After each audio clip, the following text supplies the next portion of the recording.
Conexão Entrevista.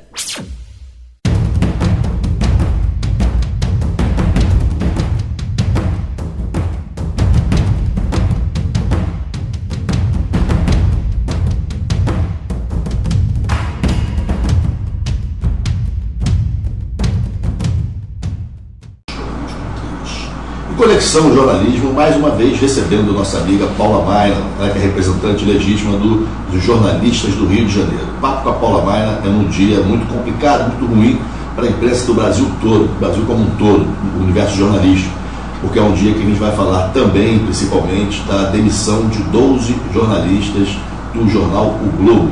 Pessoas que estão lá, algumas quase 30 anos, caso da Letícia Helena, caso da Nívia, com certeza mais de 30 anos, Olivaldo Perim, enfim, todos os colegas que foram demitidos, uma situação que o Sistema Globo prefere chamar de uma reorganização ou coisa parecida, mas que a gente entende como bons jornalistas, a gente prefere chamar de passaralho, aquele termo que a gente usa, o jargão que a gente usa para tratar de demissão em massa nas empresas, ou em mais de uma empresa, ou em várias empresas.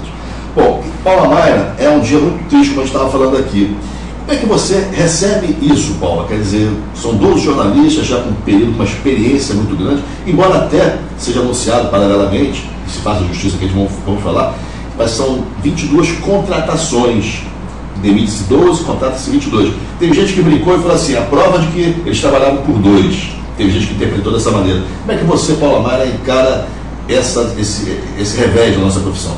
Bem, de fato, como um revés, como um fato emblemático de um momento em que se acirra a lógica nas empresas de o mais por menos, né, produzir mais com menos custos.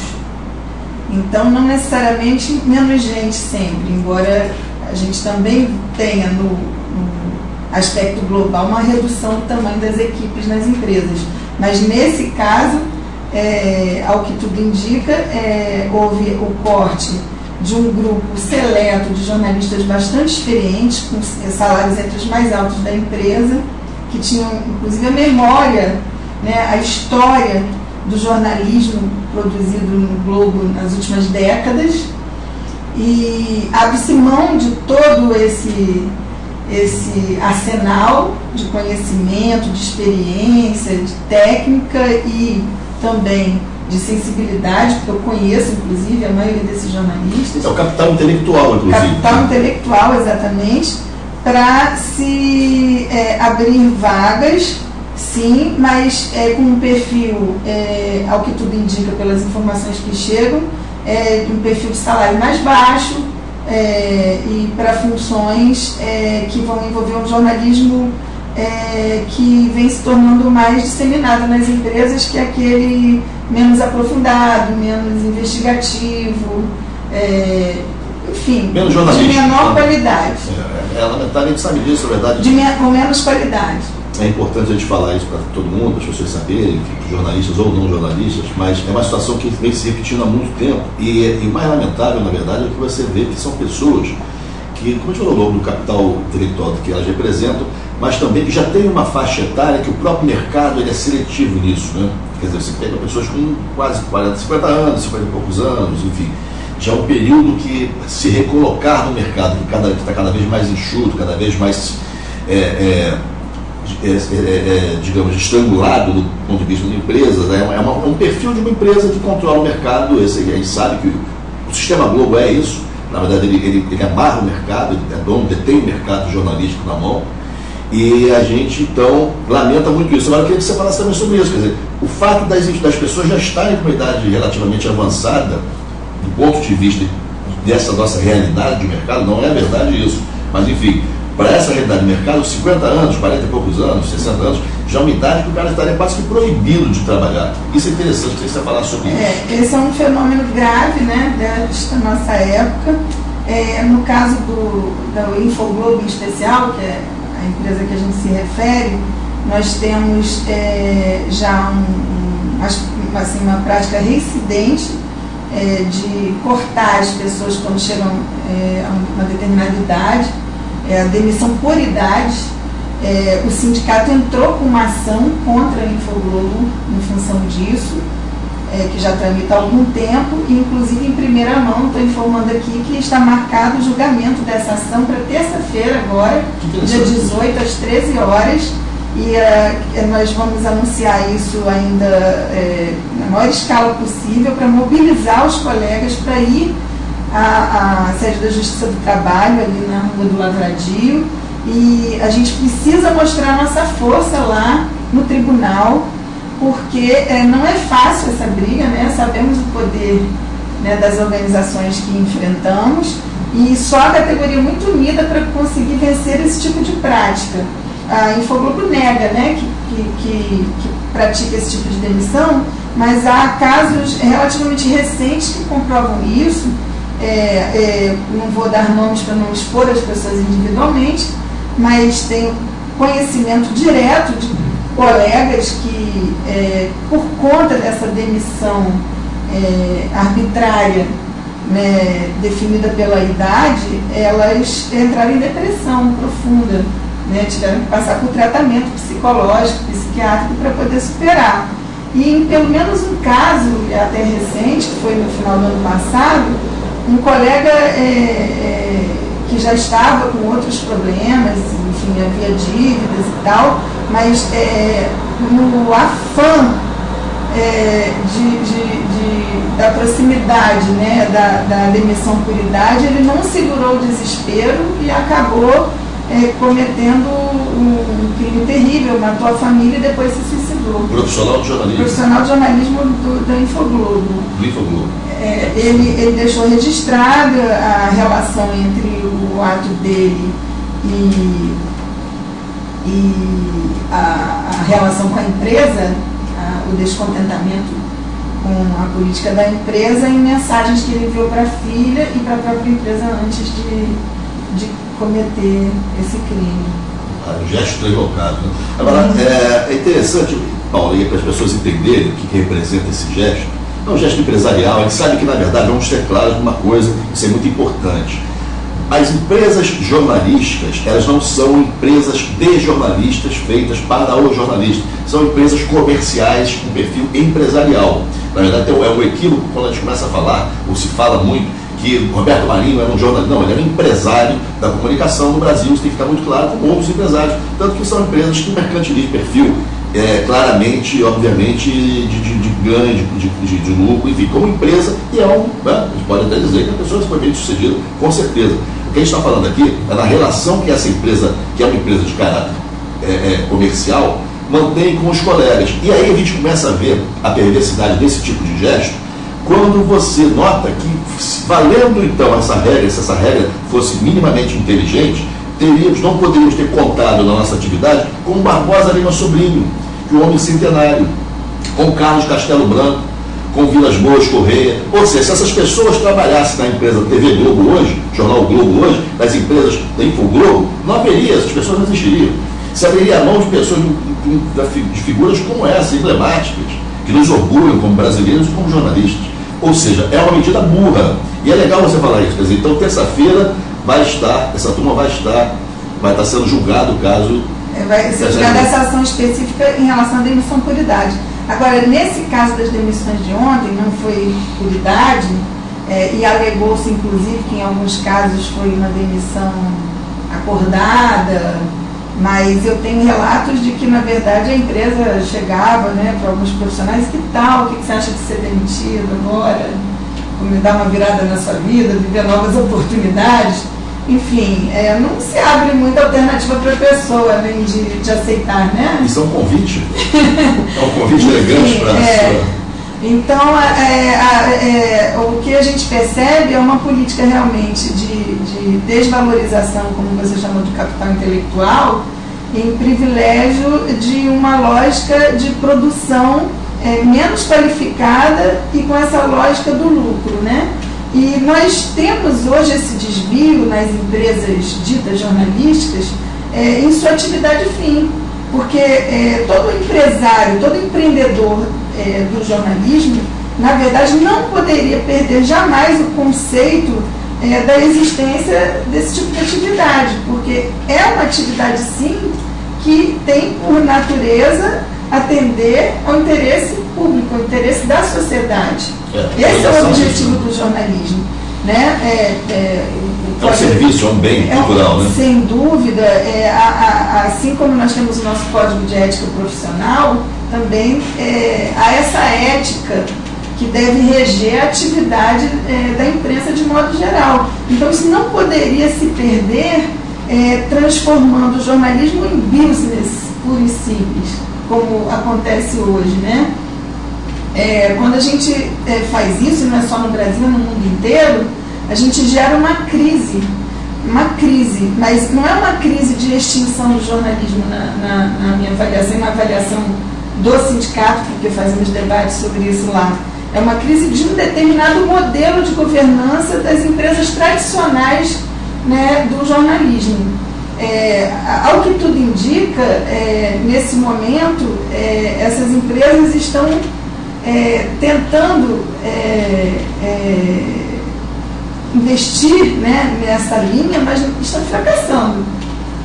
Porque os dados, se de um lado apontam para um aumento do lucro circunstancial, momentâneo, mas também apontam para uma certa queda do interesse da população em consumir esses produtos jornalísticos. Porque também, de certa forma, isso vai se traduzir exatamente no seu próprio ato, você está falando. Quer dizer, se você tem nada contra a renovação, nada contra novos valores surgirem, ao contrário, a gente tem que surgir, essa renovação tem que se dar sim, mas não da maneira preconceituosa como se dá, ou seja, 60 anos, você poderia citar dezenas de nomes de colegas que completaram essa idade limite do Globo e que não puderam se tornar Barbosa Lima Sobrinho, porque o Globo não deixa o surgimento de novos Barbosa, enfim, de Castelo e outros mais, proíbe que isso aconteça. Isso é absurdo, isso é lastimável. E aí, a gente pensa o seguinte, não, tudo bem, então, porque está acabando o impresso está embaixo, o impresso está ruim, o impresso é ruim, e eu posso dizer que é ruim porque eu sou assinante do Globo, eu sei que o impresso já foi muito melhor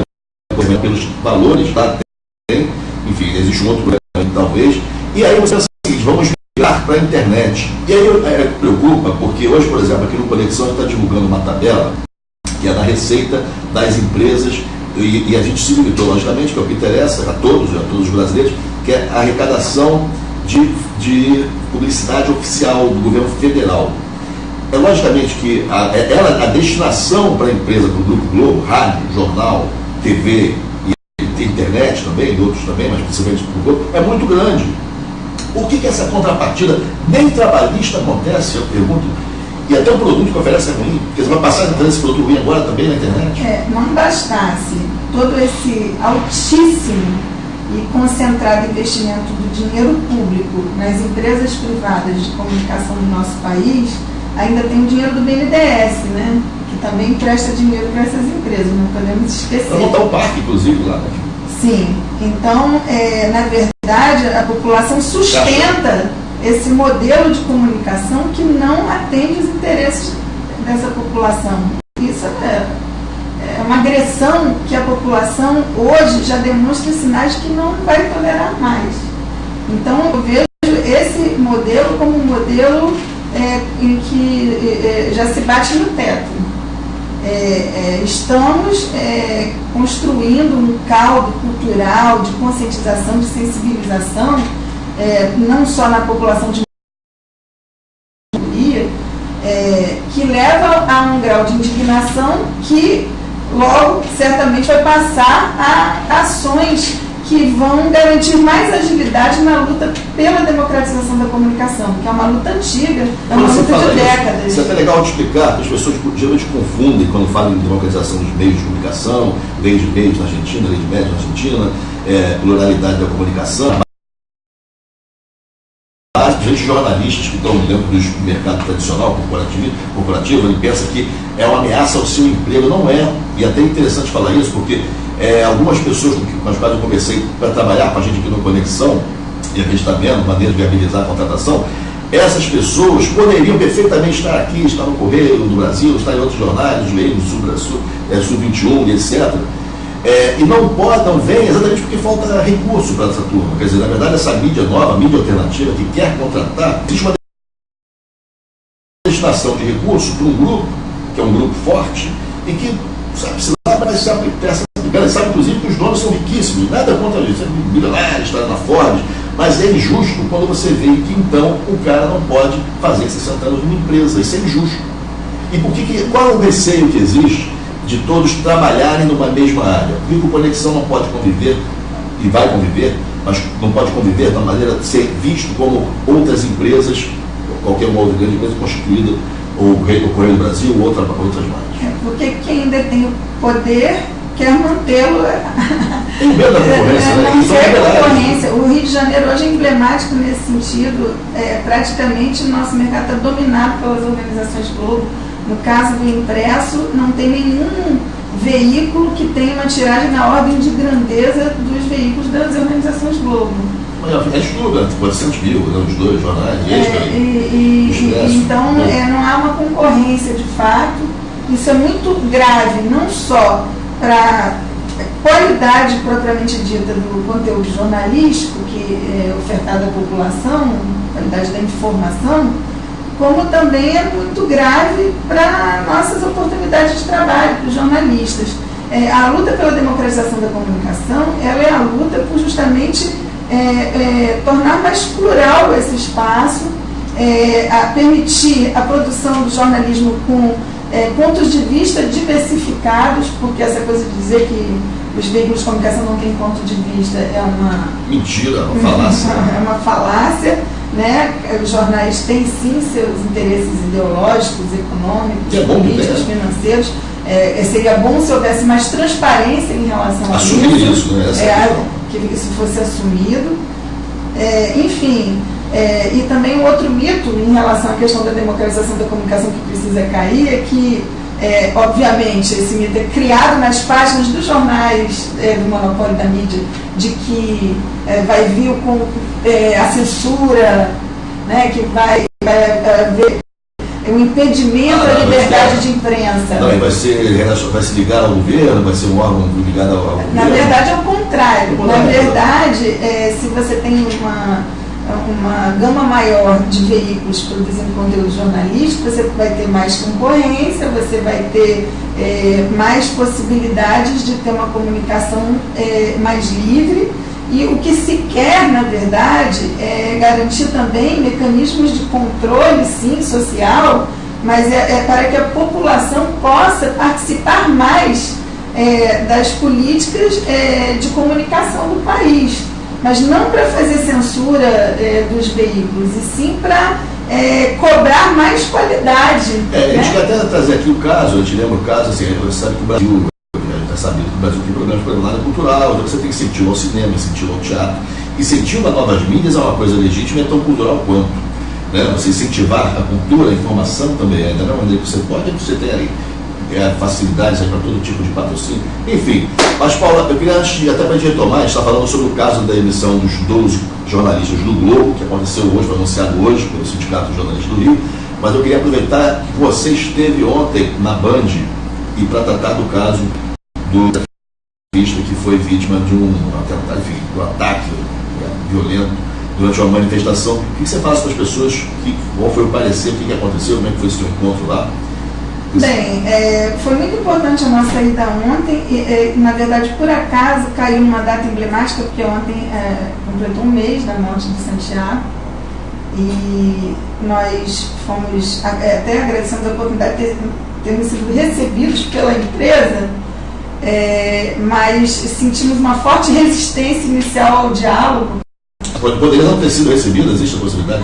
Teria a possibilidade, porque nós já tínhamos dado entrada no Ministério Público do Trabalho com uma ação contra o Grupo Bandeirantes diante de muitas evidências, né, da vulnerabilidade em que se encontrava nas condições de trabalho Santiago quando foi atingido pela explosão que o matou. O capacete, essas coisas? Sim, EPI, sozinho, enfim, sem nenhuma condição de defesa diante de um ataque como esse que foi desferido contra ele.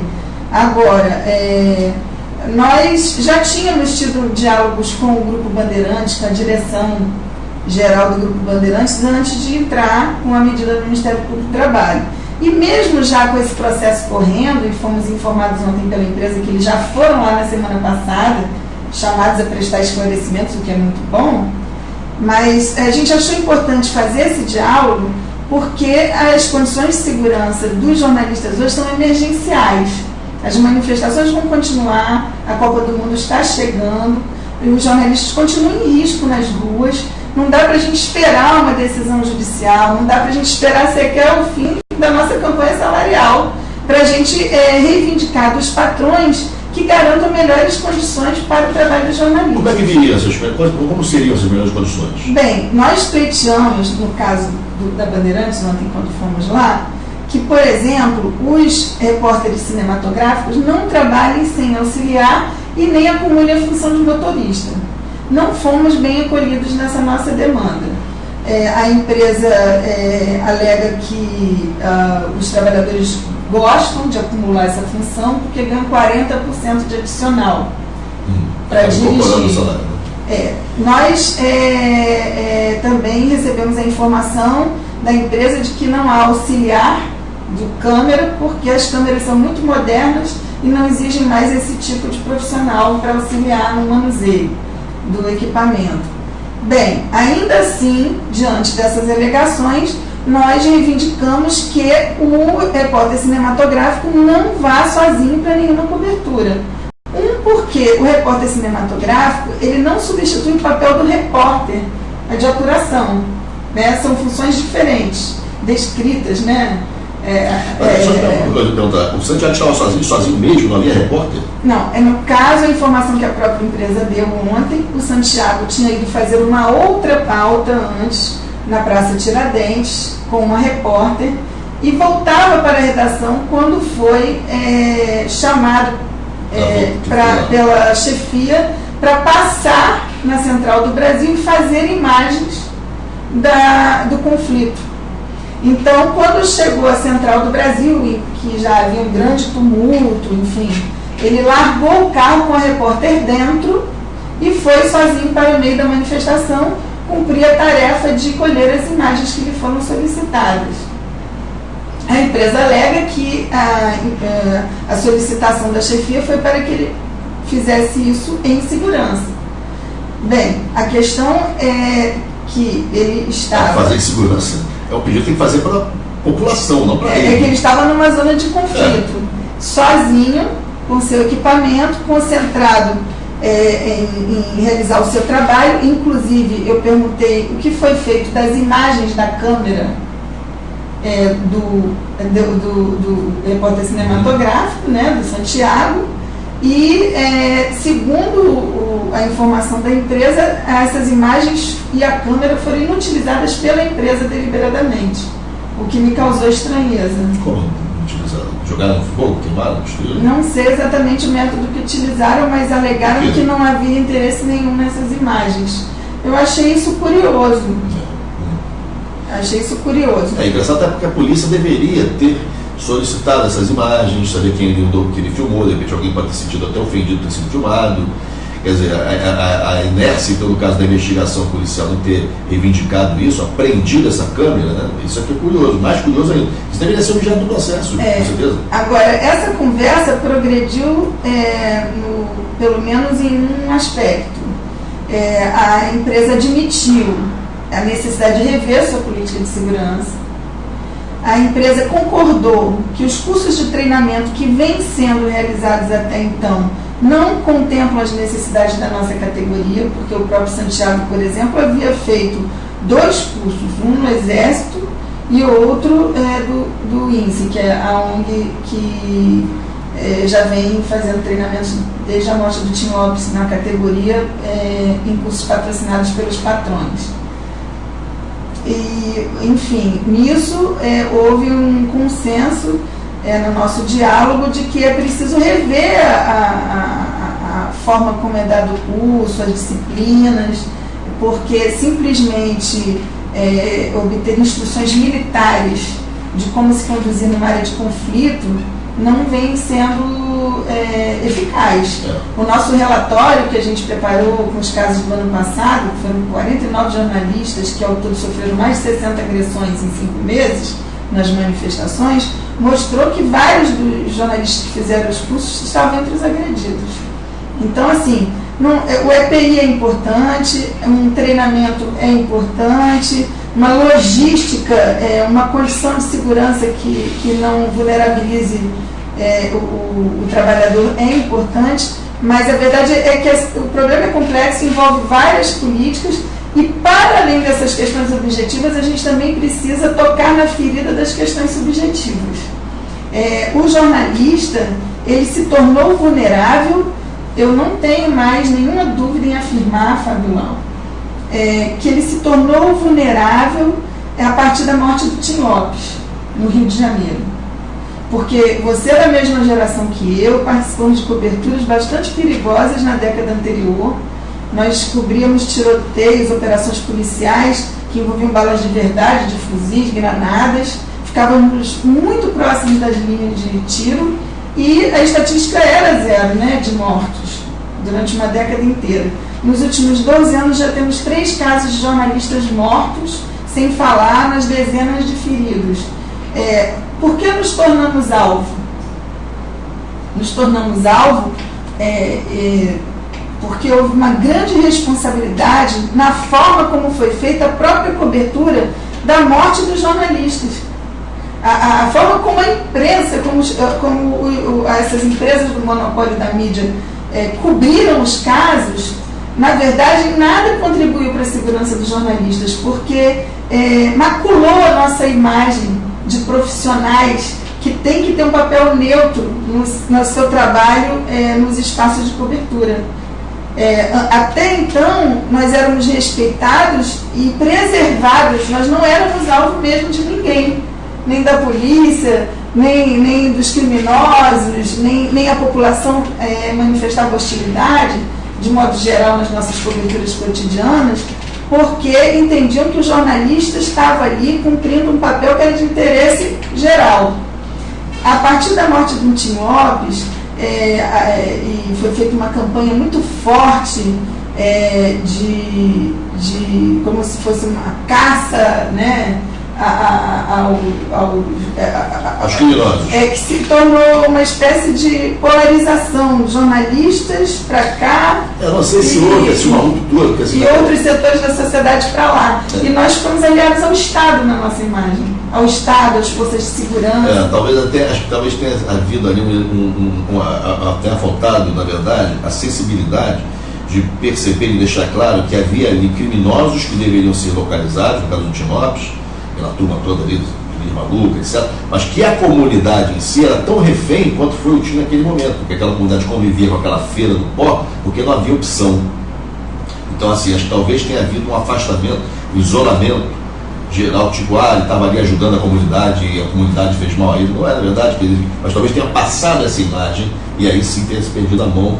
Na cobertura é possível, porque foi um clamor muito forte. E principalmente para quem não mora no Rio, não convive com o Rio de Janeiro, teve uma ideia de que então a cidade era uma área, uma zona de permanente conflito, perigo, que só havia criminosos. Talvez acho que você acerta desse ponto, eu concordo com você nesse ponto de vista. E a história se repete na morte de Santiago. Na verdade, esses veículos do monopólio da mídia, em especial as organizações Globo, se apropriaram do caso e fizeram uma cobertura bem chamativa do caso, mas lamento que, na verdade, eu não perceba que o que estava de fato em pauta ali fosse a questão da segurança do jornalista que foi violado e também a questão de toda uma categoria que teve, né, a sua segurança violada, seus interesses legítimos violados. Se apropriou da cobertura para fazer campanhas com outros fins, com fins políticos, com fins ideológicos, com fins que nada tinham a ver com as questões relacionadas à morte do Santiago e aos problemas da nossa categoria. Eu considero isso uma violência dos patrões, uma violência muito grave, porque fazer não só a nossa categoria, mas até a própria família do Santiago sofreu duas vezes. A gente até volta um pouco a falar da questão da demissão dos 12 repórteres do Globo, acho que até é oportuno de falar sobre isso, porque também tem muito a ver. Você, por exemplo, naquele momento, no caso do Santiago, você passou a ter como fonte de informação uma pessoa, primeiro, da parte, era um advogado de um dos acusados, que depois passou a ser parte advogado dos dois acusados, e que os depoimentos meio que se conflitavam. Então, que aquela pessoa passou a ser a pessoa que dava todas as informações como se ela merecesse, estou dizendo que não merecesse, não. Mas assim, você tem que ter uma outra fonte de informação, porque ele já tem interesses. E eu lembro que naquele período, não sei se é isso que você se refere, mas foi falado do Marcelo Freixo, como se fosse ele a pessoa, que na verdade até outro dia uma grande referência, e até hoje, imagino, uma referência do ponto de vista político do Rio de Janeiro. É uma figura política que a gente deveria preservar, a menos que houvesse, de fato, qualquer coisa muito evidente, que deveria ser com todos, deveria estar achicalhado. Na época até a gente fez um artigo falando que os jornais, o Globo, na época, procuravam um inimigo para substituir o Brizola, que precisava de um inimigo que precisava sobreviver. E pareceu isso com o próprio Garotinho também passou. Então, agora de novo tem a história dos garis, então era Garotinho, e aí é uma cortina de fumaça. E eu fico te perguntando o seguinte, se você não acha que nessa hora, então, quando a gente fala de você perder pessoas que têm uma experiência, que têm uma tarimba, que têm um poder crítico maior, inclusive não acaba aumentando e levando toda essa atividade para esse lado, quer dizer, não falta isso? Não, sem dúvida que pessoas menos experientes, sem toda uma referência histórica da cobertura jornalística, seja lá de que área for, né, em que trabalhe, certamente que vai ser mais fácil você construir os parâmetros da empresa para direcionar o trabalho. As empresas têm investido muito nisso nas últimas décadas, né?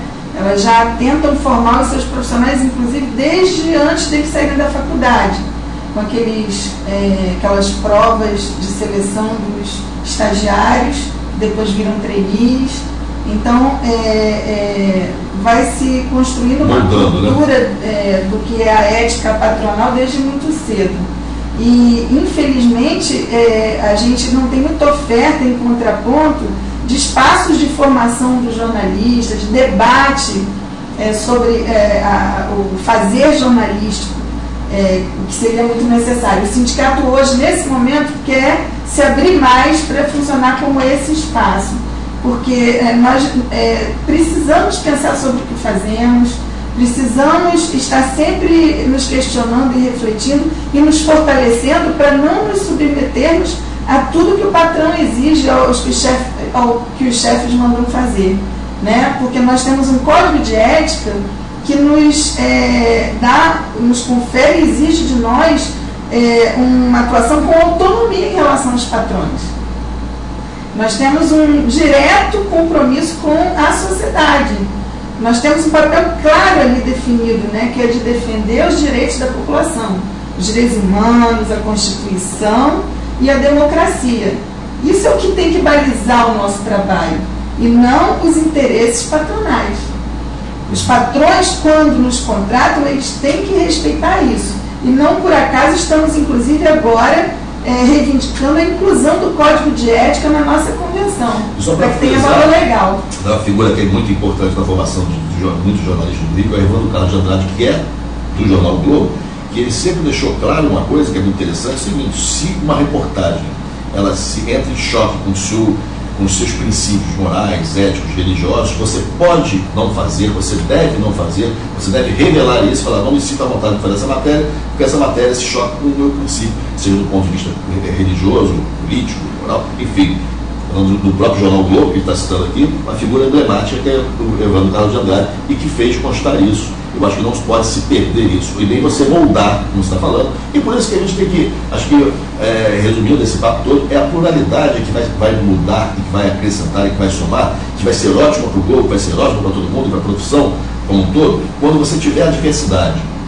E aí sim as pessoas vão poder optar, vão poder decidir, vão poder ver o que é certo, o que é errado, enfim.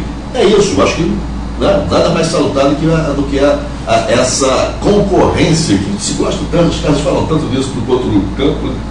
Paula Maia, mais uma vez, eu queria encerrar, te agradecer pela tua participação e encerrar falando mais uma vez, sobre os nossos 12 colegas que foram demitidos do Globo. A gente lamenta muito, a gente sabe o que ele deve estar sentindo agora, todos nós já passamos por situações semelhantes. Ele deve estar sentindo uma situação. Eu queria que você, como presidente do sindicato, falasse sobre eles ou para eles nesse momento. Bem, a esses colegas, em primeiro lugar, além da solidariedade, eu presto homenagem, porque alguns desses colegas são referência para mim. São pessoas com quem eu aprendi muito nas últimas décadas, e sei o quanto eles têm de valor acumulado e ainda têm a oferecer à sociedade na sua atuação profissional. E eu não tenho a menor dúvida de que essas pessoas vão se reinventar, porque o jornalismo não está em extinção. O que está em extinção é um determinado modelo de negócio que andou imperando no jornalismo. E há espaço, sim, a própria Conexão Jornalismo é um exemplo bonito disso, de se criar novos modos, né, da gente produzir notícia, de a gente produzir um espaço para o bom debate, para o bom compartilhamento de informação de qualidade. Então, eu tenho certeza que esses colegas, esses companheiros têm muito futuro ainda pela frente e que ainda vamos poder contar, né, com todo o capital intelectual que eles têm. Para além disso, como presidente do sindicato, eu posso afirmar que já estamos tomando as providências para buscar os esclarecimentos das circunstâncias em que ocorrem essas demissões. Sei de que em alguns casos as pessoas estavam muito próximas da aposentadoria, muito próximas, e não é fácil realmente lidar com uma demissão nessas circunstâncias. Nós vamos estudar caso a caso, vamos estudar se houve algum abuso, alguma violação de direitos, né, em algum desses casos. E vamos acompanhar tudo muito de perto, porque é o nosso papel, né, como sindicato, e certamente todos vão poder contar com a gente. E eu queria também deixar um recado, Fábio Lau, não só para esses colegas, mas para toda a nossa categoria nesse momento, que a gente está em plena campanha salarial, em pleno momento de negociação com os patrões para lutar por aumento real, depois de uma série de negociações nos últimos anos em que a gente só conseguiu reajuste inflacionário.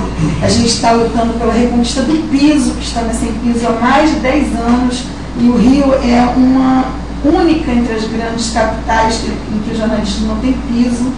E a gente está lutando também por condições melhores de segurança, né, por cláusulas de segurança mais qualificadas, e também por nosso código de ética com a cláusula de consciência que você se referiu.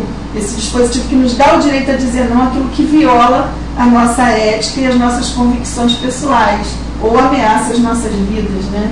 Então eu queria deixar um recado que a gente não pode achar que a realidade é imutável. A prova está aí no exemplo que os garis acabaram de dar, com esse movimento bonito, né, que não parecia possível, e no entanto eles realizaram uma grande conquista com seu movimento, e eu acho que a gente deve se espelhar nessa força da união dos trabalhadores para conseguir os seus direitos. Bacana, obrigado, Paula Mayra. A gente mais uma vez encerrando o programa Conexão Jornalismo, que nós conversamos com a Paula Mayra, presidente do Sindicato dos Jornalistas do Rio de Janeiro, sobre as demissões do Globo, mudanças que tem, tomara que aconteça, interromper, encerrar essa questão de ser demitido aos 60, ser dispensado aos 60 anos, que é uma coisa absurda. Até teve o caso que você falou, que você lembrou, de um profissional que cometeu suicídio, quer dizer, um negócio louco. E, enfim, mudanças que a gente espera que aconteçam, e principalmente que o jornalista tenha opção, que a gente quer, na verdade, que a gente luta, para que haja essa pluralidade, seja um fato, seja uma realidade, que a gente quer que as pessoas tenham um mercado de trabalho, que não seja só uma empresa detentora do mercado de trabalho que diz de tudo. Isso é completamente injusto, muito injusto acima de tudo. Paula, obrigado por tudo, e a gente segue com Conexão.